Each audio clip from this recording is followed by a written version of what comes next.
നമസ്കാരം. വളരെ പുരാതനമായ ഒരു പട്ടണമാണ് കൊല്ലം. വളരെ ഈ പുരാതനം എന്ന് ഞാൻ പറയുമ്പോൾ ഒരു കാലത്ത് വേണാട് രാജവംശത്തിൻ്റെ രാജധാനിയായിരുന്നു. ഇവിടുന്ന് കൊല്ലത്തുനിന്ന് തുടങ്ങി അങ്ങ് ഏതാണ്ട് ആന്ധ്ര വരെ നീളുന്ന ഒരു വലിയ ഒരു സാമ്രാജ്യത്തിൻ്റെ കേന്ദ്രമായിരുന്നു, അതിൻ്റെ രാജധാനിയായിരുന്നു നമ്മൾ ഇന്ന് പറയുന്ന കൊല്ലം. ആ കൊല്ലം പക്ഷേ നമ്മുടെ വലിയ വ്യവസായങ്ങളൊക്കെ ഒരു കാലത്തുണ്ടായിരുന്ന ഒരു പട്ടണമാണ്, ഒരു വലിയ നഗരമാണ്. പക്ഷേ ഇന്ന് വലിയ വികസന മുരടിപ്പിലാണ് കൊല്ലം. അങ്ങ് സ്ഥാനാർത്ഥിയായിട്ട് വരുമ്പോൾ കൊല്ലത്തെ വോട്ടർമാർക്ക് മുന്നിൽ അങ്ങേക്ക് വയ്ക്കാൻ കഴിയുന്ന വികസന പദ്ധതികൾ, കൊല്ലത്തിൻ്റെ വികസന പദ്ധതികൾ, അങ്ങൊരു ഡോക്ടർ കൂടിയാണ്. അതുകൊണ്ട് ഇക്കാര്യത്തിൽ അങ്ങേക്ക് ഒരു വിശാലമായ കാഴ്ചപ്പാടുണ്ടാകും എന്നാണ് ഞാൻ കരുതുന്നത്. അങ്ങനെയെങ്കിൽ കൊല്ലത്തെ വോട്ടർമാർക്ക് മുന്നിൽ വയ്ക്കാൻ കഴിയുന്ന വികസന പദ്ധതികൾ. നമ്മൾ കേരളത്തിൽ ശരിക്കും പറയും വികസനം എന്ന് പറയുമ്പോൾ ഒരൊറ്റ വ്യവസായം പോലും കൊല്ലത്തില്ല. നമ്മൾ പറയുന്ന പണ്ട് കയർ കശുവണ്ടി വ്യവസായത്തിൻ്റെ ഒരു ഈറ്റില്ലമായിരുന്ന സ്ഥലം ഇന്ന് അത് ഇല്ലാതാക്കി, പൂർണ്ണമായിട്ടും അത് പൂർണ്ണമായി ഇല്ലാതാക്കുന്നതിന് പ്രധാനപ്പെട്ട കാരണം ജനങ്ങൾ ബോധവൽക്കരിക്കപ്പെടാത്തതുണ്ട്. ഇവരിൽ നിന്ന് വൈകുന്നേരങ്ങളിൽ ഇവരുടെ കശുവണ്ടി ഫാക്ടറിയിൽ നിന്ന്, അതായത് 100 രൂപ 110 രൂപ ശമ്പളവുമായി ഇറങ്ങുന്ന ആളിൻ്റെ കയ്യിൽ നിന്ന് 10 രൂപ പാർട്ടി ഫണ്ടിലേക്ക് വാങ്ങിച്ച് അതിൽ 6 രൂപ നമ്മുടെ കീശയിലാക്കുന്ന നേതാക്കന്മാരുള്ള ട്രേഡ് യൂണിയൻ പ്രസ്ഥാനം ഒരു വശത്ത്. അഥവാ സമരം വന്നാൽ അതിൻ്റെ വിഹിതം പറ്റി മുതലാളിക്കും തൊഴിലാളിക്കും ഗുണമുണ്ടാവാത്ത രീതിയിൽ സമരം അവസാനിപ്പിക്കുന്ന വേറൊരു സ്ഥിതി.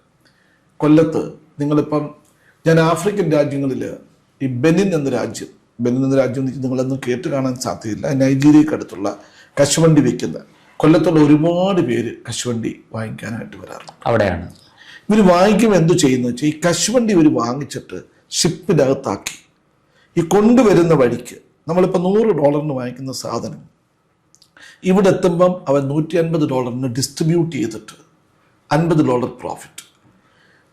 വണ്ടി തുടങ്ങി ഇവിടെ എത്തുന്ന സമയം ഉണ്ടാകുന്ന റൈസ് ഓഫ് പ്രൈസ് ഇല്ലേ, 60 രൂപ എന്നുള്ളത് 75 രൂപയാവും.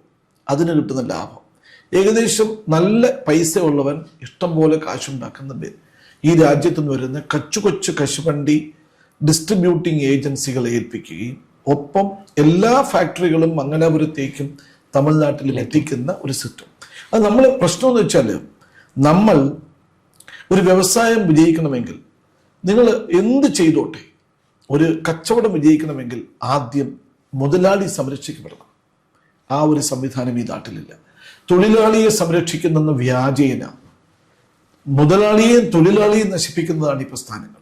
അത് മാറിക്കിട്ടും. അതിന് ട്രേഡ് യൂണിയൻ പ്രസ്ഥാനങ്ങളെ പറഞ്ഞ് വ്യക്തമായി മനസ്സിലാക്കി വ്യവസായ സംരംഭങ്ങൾ കൊല്ലത്തുണ്ടാകുന്നതിനുള്ള ആദ്യത്തെ വഴി തുറക്കണം. അത് 1.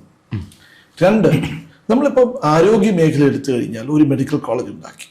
അത് ESI മെഡിക്കൽ കോളേജ് എന്ന് പറഞ്ഞ് ആദ്യം തുടങ്ങി. അതിൽ നടത്താൻ വയ്യ എന്ന് പറഞ്ഞുകൊണ്ട് സർക്കാരിനെ ഏൽപ്പിച്ചു. അവിടെ ഡോക്ടർമാർ പോലും ഇല്ല.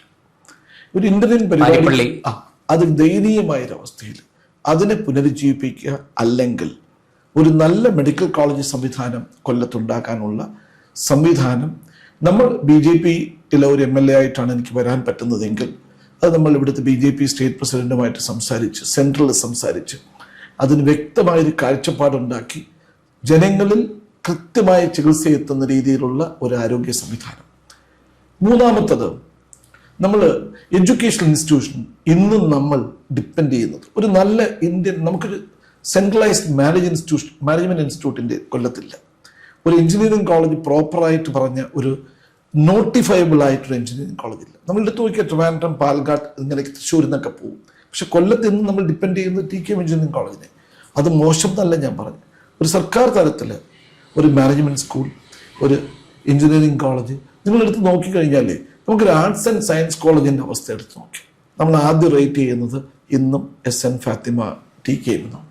ഒരു ഇല്ല. അപ്പോൾ ആരോഗ്യ സംവിധാനത്തിൽ പിറകിൽ, എഡ്യൂക്കേഷനിൽ പിറകിൽ, വിദ്യാഭ്യാസത്തിൽ പിറകിൽ, വ്യവസായത്തിൽ പിറകിൽ നമുക്ക് എന്തുണ്ട്? ഒന്നുമില്ല. ദീർഘവീക്ഷണമില്ലാത്ത നേതാക്കന്മാരുടെ വരവ്. ഞാൻ അവരെയാരെയും കുറ്റപ്പെടുത്തി പറയുകയില്ല. ചിലപ്പോൾ അവർക്ക് സൗകര്യങ്ങളില്ലായിരിക്കും, മാറി മാറി വരുന്ന ഗവൺമെൻറ്റുകളുടെ കുഴപ്പമായിരിക്കാം. ഇവിടെ ഇടതുപക്ഷം ഭരിക്കുമ്പോൾ അവിടെ കോൺഗ്രസ് ഭരിക്കുന്നു, ഇവിടെ കോൺഗ്രസ് ഭരിക്കുമ്പോൾ അവരെ വേറൊരു പാർട്ടി ഭരിക്കുന്നു. ഇതൊക്കെ ആവാം. പക്ഷെ ഞാൻ പറയുന്നത് ഇന്ന് സെൻട്രൽ ഗവൺമെന്റിൽ ഇൻഫ്ലുവൻസ് ചെലുത്താനോ അടുത്ത 10-20 കൊല്ലത്തേക്ക് ഇൻഫ്ലുവൻസ് ചെലുത്താനോ ഒരാൾക്ക് പറ്റും. അത് BJPക്ക് മാത്രമേ പറ്റൂ. അവരിലൂടെ മാത്രമേ ഇന്ന് വികസനം നടപ്പിലാക്കൂ. ഓരോ മുഖ്യമന്ത്രിയും കയറുമ്പം 1 ലക്ഷം കോടിയാണെങ്കിൽ ഇറങ്ങാൻ നേരം 6 ലക്ഷം കോടി. ഞാനിപ്പോഴേ എൻ്റെ അമ്മയെ നോക്കാനായിട്ട് എൻ്റെ വീട് എൻ്റെ അമ്മ അറിയാതെ പണയം വെച്ചിട്ട് അവർക്ക് ആഹാരം കൊടുത്തു കഴിഞ്ഞാൽ ഇത് എവിടെയാണ് ചെന്ന് നിൽക്കുന്നത്? ഇപ്പൊ എന്തുവാ ചെയ്യുന്നത്? ലോൺ എടുത്ത് ഞാൻ കൂട്ടിക്കൊണ്ടിരിക്കുകയാണ്. എനിക്കും എളുപ്പമാണ്. ലോൺ ഫ്രീ ആയിട്ട് തന്നാലേ എനിക്ക് അടുത്ത എൻ്റെ 2 തലമുറയ്ക്കാണെങ്കിൽ ഞാനിപ്പോൾ ഒരു 25 ആശുപത്രികൾ ഫ്രീ ആയിട്ട് ഉണ്ടാക്കിയേനെ. അതല്ല വേണ്ടത്. ഞാനിപ്പോൾ ഒരു സാധനം വാങ്ങിച്ചാൽ, നിങ്ങളൊരു കാർ വാങ്ങിച്ചാൽ നിങ്ങൾക്കത് റീപേ ചെയ്യാൻ പറ്റും എന്ന് ഉറപ്പ് വരുത്തണം. ആ രീതിയിലുള്ള സംവിധാനങ്ങൾ ഈ നാട്ടിലില്ല. പ്രസംഗത്തിന് എളുപ്പമാണ്, പക്ഷെ കാര്യത്തിൽ നമ്മൾ നഷ്ടത്തിലാണ്. ഇങ്ങനെയുള്ള കാര്യങ്ങൾ ചെയ്യാനായിട്ട് കൂട്ടായ ചർച്ചകൾ നമ്മുടെ നാട്ടിൽ കൊല്ലത്ത് ഒരുപാട് നല്ല ബിസിനസ്സുകാരുണ്ടായിരുന്നു. രവി മുതലാളിയെ പോലെയുള്ള ആൾക്കാരുണ്ടായിരുന്ന ഒരു നാടാണ് അവർ. അവരുടെയൊക്കെ ഒരു ഫാക്ടറി പോലും കൊല്ലത്തില്ലാത്ത അവസ്ഥയെത്തി. ഇതെന്തുകൊണ്ടാണ്? ഇന്ന് കൊല്ലം ജീവിക്കുന്നത് എങ്ങനെയാണ്? കുറേ പേര് നടത്തുന്ന കച്ചവടങ്ങൾ. ഇന്ന് നമ്മൾ MDMA കച്ചവടം നടത്തുന്ന സ്ഥലം, കുട്ടികളുടെ പഠിത്തം വളരെ ദയനീയമായി പോകുന്നൊരവസ്ഥ. ഇതിനെയൊക്കെ മാറ്റാനുള്ള ഒരു ശ്രമം എൻ്റെ ഭാഗത്തുനിന്ന് ഉണ്ടാവും എന്നുള്ളത് ഉറപ്പാണ്. അല്ലാതെ എനിക്കിപ്പോൾ നാളെ രാവിലെ കൊല്ലത്തെ ബാംഗ്ലൂരാക്കി മാറ്റാൻ പറ്റുമെന്നൊന്നും സ്വപ്നമൊന്നും എനിക്കില്ല. പക്ഷേ എങ്കിലും നമ്മൾ താഴെ തട്ടിൽ നിന്ന് ചിന്തകളിൽ മാറ്റമുണ്ടാക്കിയാൽ നമുക്ക് മാറ്റം ഉണ്ടാക്കാൻ പറ്റും. അങ്ങ് പറഞ്ഞ ഒരു പോയിന്റ്, അതായത് ധാരാളം വ്യവസായികൾ ഉണ്ടായിരുന്ന ഒരു നാടാണ് കൊല്ലം. പല ഗ്രൂപ്പുകൾ, പൊയിലക്കട ഗ്രൂപ്പ്, ഈ തങ്ങൾ കുഞ്ഞ് മുസ്ലിയാർ ഉൾപ്പെടെ, അതെ, TKM ഗ്രൂപ്പ്, ഇപ്പോൾ രവി മുതലാളിയുടെ കാര്യം പറഞ്ഞു. സിനിമാ വ്യവസായത്തിനൊക്കെ വലിയ സാധ്യതകൾ ഉണ്ടായിരുന്ന ഒരു സ്ഥലമാണ് കൊല്ലം. ആ കൊല്ലത്ത് അങ്ങയുടെ ശ്രദ്ധയിൽ ഒരു വിഷയം കൊണ്ടുവരാനാണ് ഞാൻ ശ്രമിക്കുന്നത്. കൊല്ലത്തൊരു പഴയൊരു മില്ലുണ്ട്, പാർവതി മില്ല്. എത്രയോ കാലമായിട്ട് അടഞ്ഞു കിടക്കുകയാണ്. ഞാൻ സ്കൂളിൽ പഠിക്കുമ്പോൾ ആ മില്ലിൽ എക്സ്കർഷന് പോയപ്പോൾ ആ മില്ല് സന്ദർശിക്കാൻ ഞങ്ങളെ കൊണ്ടുപോയിട്ടുണ്ട്. ഇന്ന് അതിൻ്റെ മുമ്പിൽ കൂടെ പോകുമ്പോൾ, ഞാൻ കൊല്ലത്ത് കുറേ നാൾ ജോലി ചെയ്തിരുന്ന ആളാണ്, പത്രപ്രവർത്തനം തന്നെ ചെയ്തിരുന്ന ആളാണ്. അപ്പോൾ അതിൻ്റെ മുമ്പിൽ കൂടെ നിരവധി തവണ, ഒരു ദിവസം തന്നെ നിരവധി തവണ പോകേണ്ടി വന്നിട്ടുണ്ട്. പക്ഷെ അത് കാണുമ്പോൾ വലിയ സങ്കടം തോന്നും. ഇത് ആ മില്ല് ഏതെങ്കിലും തരത്തിൽ ഒന്ന് പുനരുദ്ധരിക്കാൻ, അല്ലെങ്കിൽ മറ്റേതെങ്കിലും ഒരു വ്യവസായം, അത് ഒരുപാട് ഭൂമി അവിടെ ഉണ്ട്, മറ്റേതെങ്കിലും ഒരു വ്യവസായം, ഒരു IT പാർക്ക് പോലെ എന്തെങ്കിലും ഒന്ന് കൊണ്ടുവരാൻ, അത് എന്താണ് അങ്ങേക്ക് അതേക്കുറിച്ച് എന്തെങ്കിലും ഒരു? അല്ല, ഞാനത് ഇപ്പോഴും അതിന് അവിടെയാണ് മെഡിക്കൽ കോളേജ് കൊണ്ടുവരാന്നൊക്കെ പറഞ്ഞുകൊണ്ട് ഇപ്പം നമ്മൾ വാദത്തിലേക്ക് പോകുന്നത്. അതിനകത്ത് എനിക്കൊരു ഓപ്പോസിറ്റ് അഭിപ്രായമുള്ളത്, ഈ ആശുപത്രികളല്ല, നമ്മൾ കെട്ടിടങ്ങൾ ഉണ്ടാക്കുന്നതിന് എല്ലാവർക്കും ധൃതിയാണ്. നമ്മൾ ഒരു കാര്യം, നമ്മൾ എന്ത് പറഞ്ഞോട്ടെ, ഞാനൊരു കാറ് വാങ്ങിച്ചാൽ അതിനടിക്കാൻ പെട്രോൾ ഇല്ലെങ്കിൽ, അത് ഓടിക്കാൻ ഡ്രൈവർ ഇല്ലെങ്കിൽ, പിന്നെ എന്തിന് കാർ? കേരളത്തിൽ എത്ര കാറുകൾ, എത്ര മെഡിക്കൽ കോളേജുകളാണെന്നറിയോ? ഓടിക്കാൻ ഡോക്ടർമാരില്ലാതെയും ഉപയോഗിക്കാൻ സാധനങ്ങളില്ലാതെയും കെട്ടിക്കിടക്കുന്നത്. ആദ്യം നമ്മൾ ചെയ്യേണ്ടത് എന്താണ്? ഉള്ള സാധനങ്ങളെ കൃത്യമാക്കുക. പാരിപ്പള്ളി മെഡിക്കൽ കോളേജിന് ESI ഏറ്റെടുക്കുക. അതിനെ കേന്ദ്ര ഗവൺമെൻറ് സഹായത്തോടെ ESI വീണ്ടും ഏറ്റെടുത്ത് അതിനെ ശക്തമായ രീതിയിൽ ഈ എയിംസ് എന്നൊക്കെ പറഞ്ഞ ആൾക്കാർ ബഹളം ഉണ്ടാക്കുന്നതിന് അർത്ഥമൊന്നുമില്ല. ഒരുപാട് എയിംസിൻ്റെ ഗതികേടാണ് അങ്ങനെ. പക്ഷെ അതല്ല വേണ്ടത്. നല്ല രീതിയിൽ ചികിത്സ സാധാരണക്കാരിൽ എത്തിയാൽ ചികിത്സ ഫ്രീ ആയി കിട്ടുന്ന ഒരവസ്ഥ, അതിനുള്ള സംവിധാനങ്ങൾ ഉണ്ടാക്കുന്നത്. നമ്മൾ ഒരു കാര്യം മനസ്സിലാക്കേണ്ടത്, ഇന്ത്യയിൽ ആദ്യമായിട്ട്, അതായത് നമ്മൾ BJ മെഡിക്കൽ കോളേജിൽ നിന്ന് UN മേത്ത, ഞാൻ അവിടെയാണ് പഠിച്ചത്. അവിടെ ഞാൻ പഠിക്കുന്ന സമയത്ത് ആ മെഡിക്കൽ കോളേജിൽ ആകെ 20 ബെഡുള്ള കാർഡിയക്സ് ബെഡ്സ് ഉള്ള ഹോസ്പിറ്റൽ. ഇന്ന് 1200 ബെഡ് കാർഡിയോളജി മാത്രമുണ്ട്. ലോകത്തിലെ തന്നെ ഏറ്റവും കൂടുതൽ കിടക്കകളുള്ള ഹൃദ്രോഗ ചികിത്സാ കേന്ദ്രം 2ാം സ്ഥാനത്ത് നിൽക്കുന്ന ആശുപത്രിയാണ്. ചൈനയിലൊരു സ്ഥാപനം കഴിഞ്ഞാൽ നമ്മൾ അവിടെ ചെന്ന് കഴിഞ്ഞാൽ നമ്മൾ ഹാർട്ട് അറ്റാക്കോടെ ഇല്ലെന്ന് ഏത് രോഗിക്കും ഫ്രീ ചികിത്സയാണ്.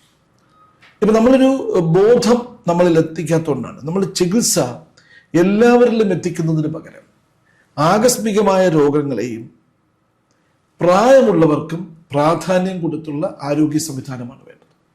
അല്ലാതെ എല്ലാവർക്കും കൊടുക്കും. അപ്പം പനിയും ചുമയാ നിങ്ങളും ചെന്ന് കയറും, ബെഡുകൾ ആൾക്കാർ ആവശ്യമില്ലാതെ ഒക്കിപ്പോയി. അതല്ല വേണ്ടത്. ചികിത്സ ആവശ്യമുള്ളവരെ കൃത്യമായ രീതിയിൽ പരിഗണിക്കുന്ന ഒരവസ്ഥ ഉണ്ടെങ്കിൽ പലപ്പോഴും ഇതൊക്കെ നമ്മൾ ഈ പറഞ്ഞ പാർവതി മില്ല് ഒരു എടുത്ത് വേറൊരു സ്ഥാപനം ഉണ്ടാക്കുന്ന വെച്ചാൽ IT പാർക്കുകളുടെ ഇപ്പോഴത്തെ അവസ്ഥ നോക്കാം. ഞാൻ ഈ പറയുന്ന ഒരു സാധനം ഉണ്ടാക്കുന്ന എളുപ്പമാണ്. ബിൽഡിംഗ് ഉണ്ടാക്കിയാൽ അതിനകത്ത് കമ്മീഷൻ കിട്ടും, അതിനകത്ത് കാര്യങ്ങൾ കിട്ടും, എല്ലാവർക്കും താല്പര്യം അതാണ്. എൻ്റെ അടുത്ത് പറഞ്ഞാൽ ഞാൻ വേണമെങ്കിൽ 25 കാറ് വാങ്ങിക്കും. എത്ര ബസ്സുകളാണ് കട്ടപ്പുറത്തിരിക്കുന്നത്? എന്തുകൊണ്ടാണ്? ബസ്സുകൾ വാങ്ങിക്കാൻ താല്പര്യമാണ്, പക്ഷെ ബസ് ഓടിക്കാൻ വണ്ടിയില്ല, ഡ്രൈവറില്ല, പെട്രോളില്ല, ഡീസലില്ല, പക്ഷെ വണ്ടിയുണ്ട്. എന്ത് ഗുണം? ഇത് തന്നെയാണ് നമ്മൾ പറയുന്നത്. കെട്ടിടങ്ങൾ ഉണ്ടാക്കിയാൽ പോരാ, കെട്ടിടങ്ങൾ നടത്താൻ പറ്റുന്നതിനുള്ള വർക്ക് പ്ലാൻ ഉണ്ടാക്കുന്ന ഏത് പ്രോജക്റ്റിൻ്റെയും അൾട്ടിമേറ്റ് ഉദ്ദേശം നെക്സ്റ്റ് 5 ഇയർ അതിന് വർക്കിംഗ് ക്യാപിറ്റൽ എന്ന് പറഞ്ഞ സാധനം ഉണ്ടാക്കണം. മാൻ പവറിൻ്റെ പൈസ ഉണ്ടാക്കുന്ന രീതി വേണം. ഇതൊന്നും ആർക്കും അറിയാൻ കഴിഞ്ഞിട്ടല്ല. ബ്യൂറോക്രാറ്റ്സിന് താല്പര്യമില്ല. രാഷ്ട്രീയക്കാർ ഇതിനെ ഇടപെട്ട് കൃത്യമായ രീതിയിൽ പ്ലാനിങ് നടത്തിയാൽ മാത്രമേ ഇത് ഒരു നല്ല സംവിധാനമാക്കി മാറ്റാൻ പറ്റൂ. അതിനുള്ള ഒരു ഡയറക്റ്റ് സൂപ്പർവിഷൻ ഉണ്ടാകുന്ന രീതികൾ. എനിക്കിപ്പോഴേ അതിനെക്കുറിച്ചൊരു അഭിപ്രായം പറയാനുള്ള ഞാൻ ആളല്ല. ഇത് എന്താക്കി മാറ്റാമെന്ന്, എന്താണോ നാടിന് ഗുണമുണ്ടാവുന്ന ഒരു സാധനം. അത് ഇൻഫോ പാർക്കാണെന്ന് തന്നെ ഞാൻ പറയത്തില്ല. ഇൻഫോ പാർക്കുകളിൽ ബാക്കിയുള്ള ഇൻഫോ പാർക്കുകളുടെ അവസ്ഥ എങ്ങനെയാണ്, അവിടേക്ക് എത്രത്തോളം ഓക്യുപ്പൻസി ഉണ്ട്, ഇനി അവിടെ വേക്കൻസി ബാക്കിയുണ്ടോ, ഇത് നോക്കിയിട്ട് വേണം. ഇതില്ലാത്തൊരു സാധനത്തിനെയാണ് അവിടെ എത്തിക്കുന്നത്. അതായത് കേരളത്തിൽ ഇല്ലാതിരിക്കുന്ന ഒരു സ്ഥാപനത്തെയാണ് കൊണ്ടുവരിക. അതിന് ആവശ്യക്കാര് വേണം, അവിടെയാണ് അത് ഓടിക്കാൻ കഴിയുന്ന സ്കിൽഡ് ആയിട്ടുള്ള എംപ്ലോയീസ്, ടെക്നോളജി അറിയുന്ന എംപ്ലോയീസ് വേണം. അപ്പൊ സാധ്യതകളില്ലെന്നല്ല, നമ്മൾ എന്ത് വന്നാലാണ് നല്ലത് എന്നുള്ളത് നമ്മൾ കണ്ടെത്തി. തീർച്ചയായിട്ടും അങ്ങയുടെ താല്പര്യം മനസ്സിലായി. ഞാൻ മറ്റൊരു വിഷയം കൂടി അങ്ങയുടെ ശ്രദ്ധയിൽപ്പെടുത്തുകയാണ്. കൊല്ലം പട്ടണം, കൊല്ലം ജില്ല തന്നെ നമ്മൾ മൊത്തത്തിൽ എടുത്താൽ സത്യത്തിൽ ടൂറിസത്തിന് വലിയ പ്രാധാന്യം കിട്ടുന്ന ഒരു ജില്ലയാണ്. അതിൽ കൊല്ലം പട്ടണം പ്രത്യേകിച്ചും ഈ അഷ്ടമുടിയൊക്കെ അങ്ങേക്ക് അറിയാവുന്നതാണ്. മൺറോ തുരുത്ത് ഒക്കെ ഇത് ഈ അങ്ങയുടെ മണ്ഡലവുമായിട്ട് അതിർത്തി പങ്കിടുന്ന പ്രദേശങ്ങളൊക്കെയാണ്. ഈ ടൂറിസത്തിന് വേണ്ടി എന്തെങ്കിലും ഒരു നല്ല പദ്ധതി അങ്ങ് ജയിച്ചു വന്നാൽ കൊല്ലത്തിന്റെ മുഖച്ഛായ മാറ്റുന്നത്. ഇപ്പോൾ കൊല്ലം റെയിൽവേ സ്റ്റേഷനിൽ വലിയ മാറ്റമാണ് വന്നുകൊണ്ടിരിക്കുന്നത്. അത് കൊല്ലത്തെ MP-യുടെ ഒരു വിജയമായിട്ടാണ് കൊട്ടിഘോഷിക്കപ്പെടുന്നത്. പക്ഷെ യഥാർത്ഥത്തിൽ അത് നരേന്ദ്രമോദിയുടെ, പ്രധാനമന്ത്രിയുടെ ഒരു വിഷനാണ്. അതവിടെ നിൽക്കട്ടെ. ഈ റെയിൽവേ, ഹൈവേ എന്നൊക്കെ പറയുന്നത് ഒരു ബേസിക്കലി ഒരു സെൻട്രൽ സാധനമാണ്. അതിനെ നമ്മൾ ആര് പ്രസന്റ് ചെയ്യുന്നു എന്നുള്ളതാണ്. ഇപ്പൊ നമ്മളുടെ അടുത്ത് ചോദിച്ചാലേ ഈ ആയുഷ്മാൻ ഭാരത് എന്ന് പറഞ്ഞ സാധനം ആരുടെയാണെന്ന് ചോദിച്ചാൽ ഇവിടെ കേരളത്തിൽ തന്നെ അറിയപ്പെടുന്ന കാസ്പ് എന്ന കേരള ആരോഗ്യ സുരക്ഷാ പദ്ധതി എന്ന്. ആക്ച്വലി ഇത് ആയുഷ്മാൻ ഭാരതാണ്. അപ്പൊ ഇത് കേന്ദ്ര പദ്ധതിയാണ്. ലൈഫ് മിഷനകത്തുള്ള വീടുകളുടെ കഥ, ഇതെല്ലാം അങ്ങനെയാണ്. പലതിനെയും നമ്മൾ അത് കൃത്യമായിട്ട് ജനങ്ങളിൽ പേര് മാറ്റി കൃത്യമായി ജനങ്ങളിൽ എത്തിക്കാൻ പറ്റാത്തൊരവസ്ഥയിലുള്ള കാര്യങ്ങൾ. അത് തന്നെയാണ് റെയിൽവേ സ്റ്റേഷന്റെ അവസ്ഥ. അപ്പൊ റെയിൽവേ സ്റ്റേഷന്റെ അവസ്ഥയായാലും ഹൈവേയുടെ അവസ്ഥയായാലും ഇതാണ്. അപ്പൊ നമ്മുടെ ഈ ചോദിച്ച ചോദ്യം എന്ന് പറയുന്നത് ടൂറിസത്തിനുള്ള സാധ്യത. ഞാൻ പറയുന്നത് പണ്ടൊരു സീപ്ലെയിൻ കൊണ്ടുവന്ന് അതൊരു വൻ പരാജയമായി. അപ്പൊ നമ്മൾ അതല്ല, ഇപ്പോഴും നമ്മൾ ഈ ബാക്ക് വാട്ടേഴ്സിന്റെ കഥ എടുത്ത് നോക്കിയാൽ, ഞാൻ പല സ്ഥലങ്ങളിൽ പോകുമ്പോൾ ഫോറിനേഴ്സ് പറയുന്ന ഒരു സ്ഥലത്തിന്റെ പേര് ആലപ്പി മാത്രം. അപ്പൊ ഞാനാ പറയുന്നത് അല്ല, ഞങ്ങളുടെ കൊല്ലത്തും ബാക്ക് വാട്ടേഴ്സ് ഉണ്ടെന്ന്. അപ്പൊ ബാക്ക് വാട്ടേഴ്സ് കൊല്ലത്തുണ്ടെന്നുള്ള കാര്യം നമുക്ക് ഇന്ന് വരെയും അത് മാർക്കറ്റ് ചെയ്യാൻ പറ്റിയിട്ടില്ല. അവിടെ നമ്മൾ പരാജയമാണ്. അത് നമ്മൾ ടൂറിസം മന്ത്രിയുമായി സംസാരിക്കുകയും, ഇപ്പൊ ശരിക്കും പറഞ്ഞാൽ സുരേഷ് ഗോപിയെ പോലുള്ള ഒരാളാണ് ടൂറിസത്തിന്റെ സഹമന്ത്രി. അപ്പൊ നമ്മള് ഇതിന്റെ MLA കൊല്ലംകാരൻ, അദ്ദേഹത്തിന്റെ അടുത്ത് പറഞ്ഞ അദ്ദേഹം പലതും ചെയ്തു തന്നെ. പക്ഷെ ആർക്ക്? അവിടെയും ഇവർ ചെയ്യാൻ പോകുന്നത് അദ്ദേഹത്തിന് വെച്ചുകൊണ്ട് ഞങ്ങളുടേതാണെന്ന് പറഞ്ഞ് മാർക്കറ്റ് ചെയ്യുന്നുള്ളതുകൊണ്ടായിരിക്കണം അതിന് പ്രാധാന്യം കൊടുക്കാൻ പറ്റാതെ ആവുന്നത്. ഒരു വലിയൊരു പൊട്ടൻഷ്യൽ അത് നമ്മൾ ഇതുപോലത്തെ ഒരു നേരിട്ടും അല്ലാതെയും ഒരുപാട് തൊഴിലവസരങ്ങൾ സൃഷ്ടിക്കാൻ നമ്മൾ, പ്രത്യേകിച്ച് സുരേഷ് ഗോപി ഇപ്പം മന്ത്രിയായിരിക്കുന്ന സ്ഥലത്ത് നമുക്കതിനുള്ള സാധ്യതകൾ വളരെ കൂടുതലാണ്. പക്ഷെ ഇവർ അവിടെ കാണേണ്ടത് രാഷ്ട്രീയം മാറ്റിവെച്ചിട്ട് നമ്മൾക്ക് വികസനം തരുന്നത്. എനിക്കിപ്പോൾ ഞാനൊരു വഴി വിശന്നിരിക്കുന്ന സമയത്ത് എനിക്ക് ഫുഡ് തന്നത് ആരായാലും എന്താ, ആ തന്നയാളിനെ പ്രകീർത്തിക്കാനുള്ള മനസ്സും കൂടെ വേണം. അത് അയാളുടെ അവകാശമാണെന്നും ഞാൻ ചെയ്യുന്നത് മാത്രമാണ് ജോലി എന്നും പറയുന്നത് മാറ്റിവെച്ച് അവർ ചെയ്യുന്നത് നല്ലതെങ്കിൽ അതിനെ അംഗീകരിക്കാൻ ശ്രമിച്ചാൽ പലതും ചെയ്യാൻ പറ്റും. തീർച്ചയായിട്ടും അങ്ങ് ഈ പ്രധാനപ്പെട്ട ചില കാര്യങ്ങൾ 3 കാര്യങ്ങളാണ് ഞാൻ അങ്ങയോട് ചോദിച്ചത്. അതിന് അങ്ങ് വളരെ കൃത്യമായ ഒരു മറുപടി നൽകി. നമുക്ക് കൂടുതൽ വിശദമായിട്ട് ഈ വിഷയങ്ങളെക്കുറിച്ച് ഇപ്പോൾ മുന്നോട്ട് പോകുമ്പോൾ കൂടുതൽ വിശദമായിട്ട് ഈ വിഷയങ്ങളെക്കുറിച്ച് സംസാരിക്കാം. നന്ദി, നമസ്കാരം. കൂടുതൽ വാർത്തകളും വിശേഷങ്ങളും നേരിട്ട് ലഭിക്കാൻ ജനങ്ങളിൽ നിന്ന് ജനങ്ങളിലേക്ക് ജനഭൂമി ന്യൂസ് സബ്സ്ക്രൈബ് ചെയ്യൂ. ബെൽ ബട്ടൺ അമർത്താനും മറക്കരുത്.